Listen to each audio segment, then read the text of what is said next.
and out after midnight. "Can I take your order?"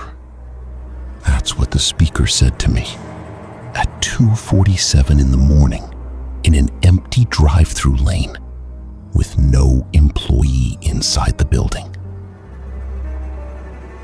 I want you to remember that time, 2:47 a.m., because it matters later. It matters more than you think.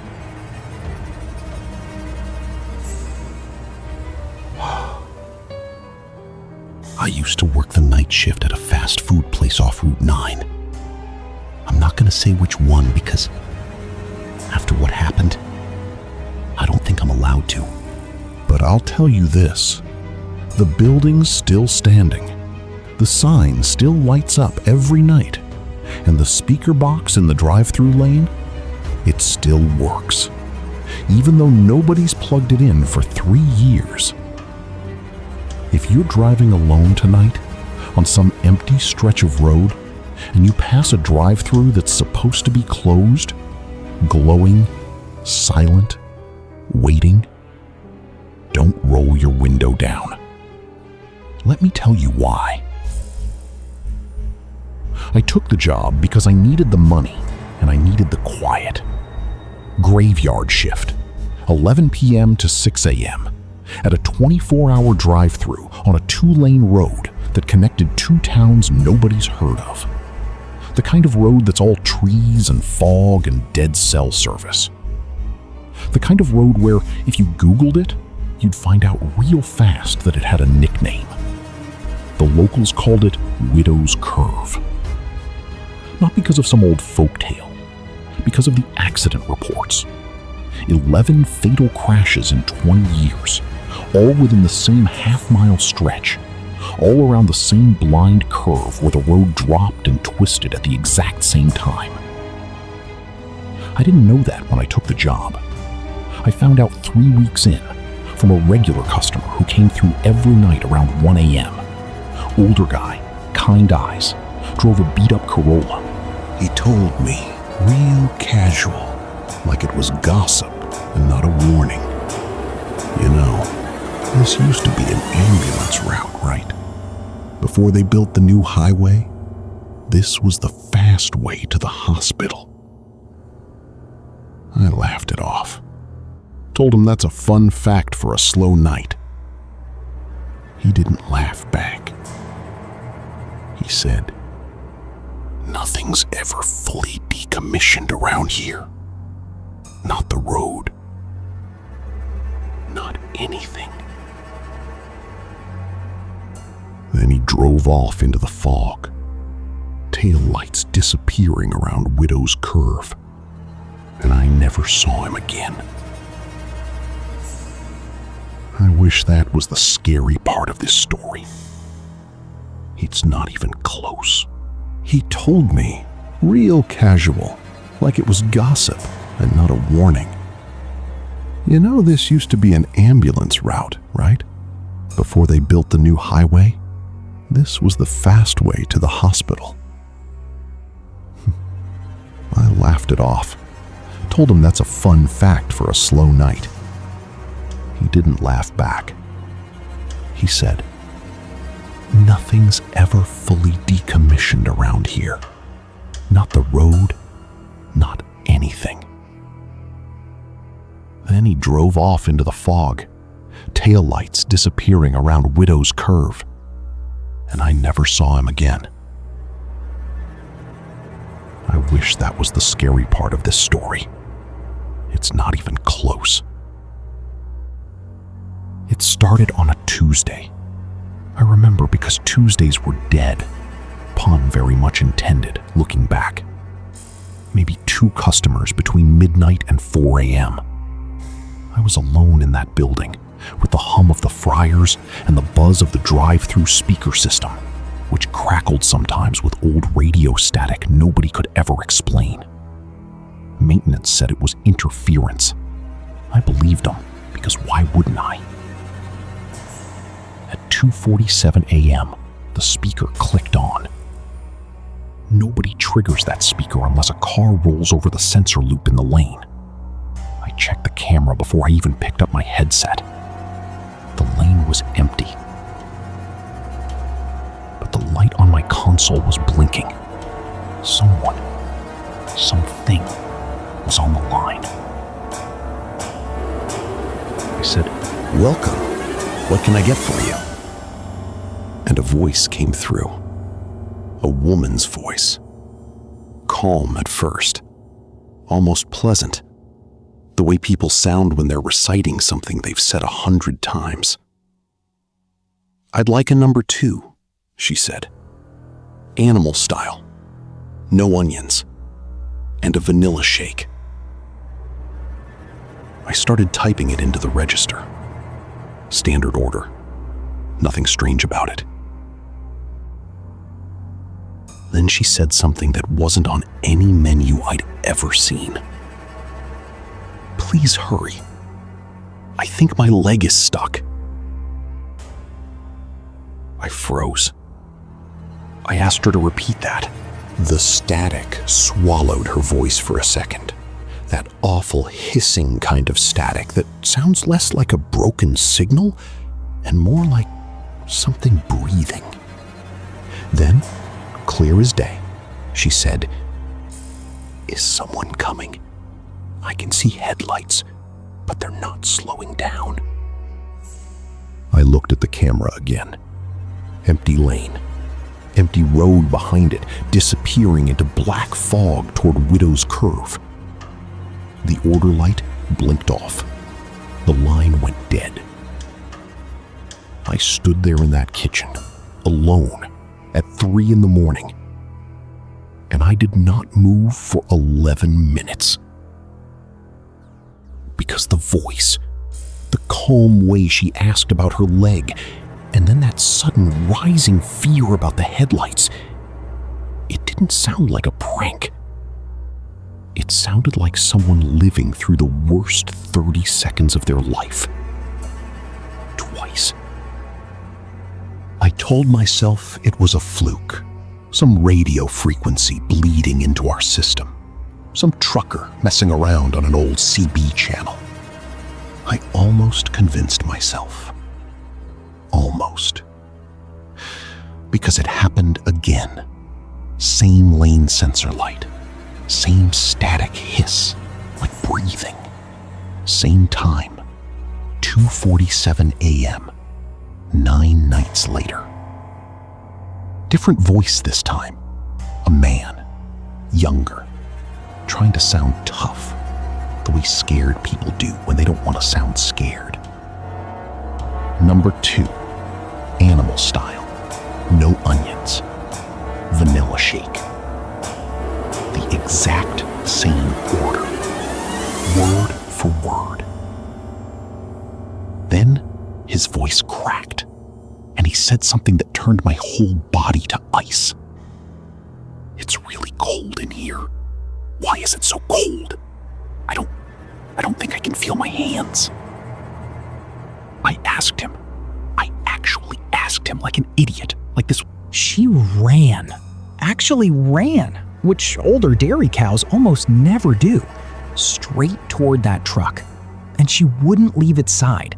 Not for food, not for the other cows, not even when Hank tried to walk her back to the barn himself. She just stood there next to it, staring at the cab, like she was waiting for someone to open the door. Here's where things start getting really strange, and honestly, really frustrating for Hank. Because it turns out, that truck, the one that had dropped off the feed supplies, belonged to the exact same delivery company that had picked up Bessie's calf 3 years earlier. Same company, similar looking trucks, and for whatever reason, this truck kept coming back to Hank's farm. Feed deliveries, equipment drop-offs, random errands. 9 separate times over about 3 weeks. And every single time, Bessie would do the exact same thing. She'd stop whatever she was doing, eating, resting, doesn't matter, and walk straight to that truck, stand beside it, was a normal customer. "Sir, are you okay?" Silence. That thick, wrong silence, the kind where you can hear your own pulse in your ears. Then, "Tell my sister I'm sorry about the truck." The line cut. I quit checking the cameras after that. I already knew the lane would be empty. What scared me wasn't the emptiness. It was that both of them, a woman weeks ago, this man tonight, two completely different voices, two completely different nights, ordered the exact same thing. Down to the vanilla shake. I did what anyone with half a functioning brain would do. I looked it up. Old newspaper archives, accident reports, anything with Route 9 and fatal in the same sentence. There were photocopied clippings going back decades. A woman, 26, lost control at Widow's Curve, pinned in the wreck for nearly 40 minutes before help arrived. A man, 31, hit black ice on the same curve, hypothermic before paramedics could reach him. Both, according to the reports, had made 911 calls from inside their cars before they died. I found the old-timer's name too, the Corolla guy who'd warned me. Except when I asked my manager about him, she looked at me like I'd grown a second head. "Nobody like that's ever come through here," she said. "Not on my shift logs, not on camera, ever." I checked the security footage myself. 3 weeks of tape. His car never once appeared on it. Not the night he warned me, not any night. But I remembered his voice as clearly as I remember my own name. That night, I finally understood something I didn't want to understand. This building sat on top of the old EMS dispatch tower's frequency, a channel that was supposed to be shut down when the county built the new radio system in the 90s. Nobody ever pulled the old hardware out of the ground. It just sat there, buried, still humming, still listening. And somehow, some nights, our drive-through speaker was tuning into it. Not ghosts, not haunting. Recordings. Real ones.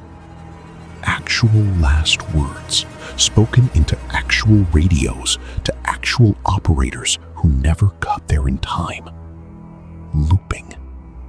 Bleeding through a fast food speaker because the frequency was never properly killed. That should have made it less scary. It made it so much worse. Because it meant every single voice I heard was real. Was someone's daughter, someone's brother, dying 20 feet from a car that was never coming, on a road that everyone still drives on every single night. I almost quit. I want you to know that. I almost walked out and never came back. But it was a Friday, my last shift before I planned to give notice. And at 2:47 a.m., of course, 2:47, the lane light blinked on one more time. I picked up the headset, with my hands shaking so bad I nearly dropped it. "Number 2, the voice said. Male. Older. Tired in a way that had nothing to do with being sleepy. Animal style. No onions." I didn't even respond. I just listened. "Vanilla shake," he continued. Then a pause that stretched far too long. "Tell them I tried to swerve," he said. "Tell them it wasn't my fault. Tell..." And then, clear as a bell, closer to the microphone than any voice had ever been, He said something no recording, no dying stranger should ever know. He said my name. My actual name, first and last. "You're going to be the 11th, he said. "You work the same hours we did. You drive the same road home. Every night at 2:47, for one more year, you'll take our order." Static swallowed him whole. I didn't sleep after that. I drove straight home, straight through Widow's Curve, faster than I should have, headlights barely cutting through that fog. And for 1 second, one single horrible second, my dashboard clock read 2:47 a.m. It had been 3:20 when I left the store.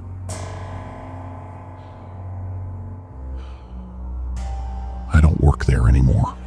I quit that night and never went back, not even for my last paycheck. But I still drive that road sometimes, during the day, when the sun's up and the fog's gone and it's just an ordinary curve and an ordinary road. Except last month, I looked into that old dispatch tower. The county finally admitted, after a records request from a local reporter, that the original 911 frequency from that stretch of Route 9 was never fully decommissioned, just abandoned, left broadcasting into empty air for anyone with the right receiver to catch. A drive-through speaker, apparently, counts as the right receiver. So here's what I need you to understand, and I need you to really sit with this. Those weren't ghosts ordering food. There's no vengeful spirit, no curse, nothing supernatural haunting that intercom.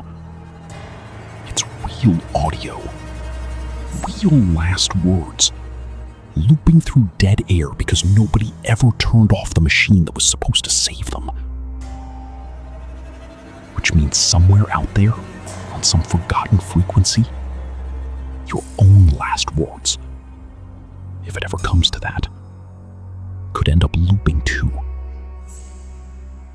Playing for a stranger. Ordering a number 2. Forever. So if you're ever driving alone, late at night, and you pass a drive-thru that's supposed to be closed, glowing, silent, waiting, don't roll your window down. And whatever you do, don't answer if it already knows your name.